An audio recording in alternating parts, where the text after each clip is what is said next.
সিলেটের বিশ্বনাথে Alankari union welfare and development trust ইউকের উদ্যোগে অলংকারী ইউনিয়নের দুস্থ ও অসহায় মানুষের মধ্যে পবিত্র ঈদুল ফিতর উপলক্ষে ট্রাস্টের পক্ষ থেকে কয়েক শত পরিবারের মাঝে নগদ অর্থ বিতরণ করা হয়েছে। প্রায় প্রায় 4,10,000 টাকা বিতরণ হয়েছে।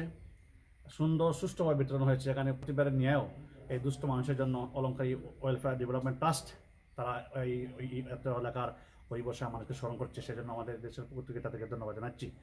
মঙ্গলবার 17 মার্চ দুপুরে অলংকারী সফায়াতুল্লাহ উচ্চ বিদ্যালয় হলরুমে এই অর্থ সহায়তা প্রদান করা হয়। প্রাইম ব্যাংক কর্মকর্তা তাজউদ্দিনের সভাপতিত্বে ও বিশ্বনাথ উপজেলা প্রেস ক্লাবের সভাপতি মোহাম্মদ শাহিনউদ্দিনের সঞ্চালনায় আয়োজিত নগদ অর্থ বিতরণ অনুষ্ঠানে প্রধান অতিথি হিসেবে বক্তব্য রাখেন সিলেট এমএজি উসমানী মেডিকেল কলেজের ফরেনসিক বিভাগের প্রধান ডাক্তার শামসুল ইসলাম। বিশেষ অতিথি হিসেবে বক্তব্য রাখেন সিলেট জেলা জজ আদালতের সহকারী public prosecutor advocate Khaled Hossain, Alankari union পরিষদের panel chairman Habibur Rahman, union পরিষদের মেম্বার বশির উদ্দিন। বক্তারা বলেন, প্রবাসীরা দেশের অর্থনীতির চালিকাশক্তি হওয়ার পাশাপাশি সামাজিক দায়বদ্ধতা থেকে নিজ এলাকার অসহায় মানুষের পাশে যেভাবে দাঁড়াচ্ছেন তা অত্যন্ত প্রশংসনীয়।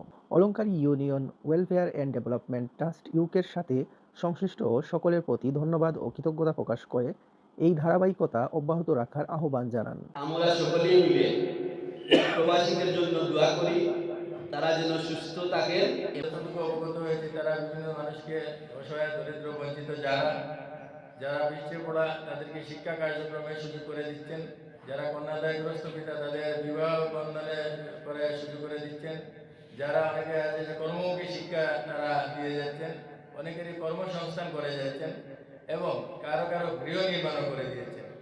এ সময় উপস্থিত ছিলেন সিলেট জেলা বারের আইনজীবী অ্যাডভোকেট রফিকুল হক জুনেদ, সফায়েতুল্লাহ উচ্চ বিদ্যালয়ের সহকারী প্রধান শিক্ষক মাস্টার মঈনুদ্দিন, লাইসিয়াম স্কুলের সভাপতি মোখলিস মিয়া, রামপুর জামে মসজিদের মোতোয়াল্লি বদরুল আলম, ইউনিয়নের ১ নং ওয়ার্ড আল ইসলার সভাপতি তুহিন আহমদ প্রমুখ। এবছর ট্রাস্টের পক্ষ থেকে অলংকারী ইউনিয়নের বিভিন্ন গ্রামের দরিদ্র মানুষের কল্যাণে সর্বমোট 4,10,000 টাকা বিতরণ করা হয়েছে। ট্রাস্টের পক্ষে এই কার্যক্রম বাস্তবায়নে সার্বিক সহযোগিতা করেন বিশ্বনাথ উপজেলা প্রেস ক্লাবের সভাপতি মোহাম্মদ শাহিন উদ্দিন, রাসেল আহমদ, অলিউর রহমান, মঈন আহমদ ও সাদ উদ্দিন। অনুষ্ঠানের শুরুতে পবিত্র কোরআন থেকে তেলাওয়াত করেন অলিউর রহমান এবং স্বাগত বক্তব্য রাখেন রাসেল আহমদ। উল্লেখ্য যে, এক যুগেরও বেশি সময় ধরে শিক্ষা, স্বাস্থ্য ও সমাজসেবায় বিশেষ অবদানের জন্য এই ট্রাস্টটি দেশ ও প্রবাসে ব্যাপক সুনাম অর্জন করেছে।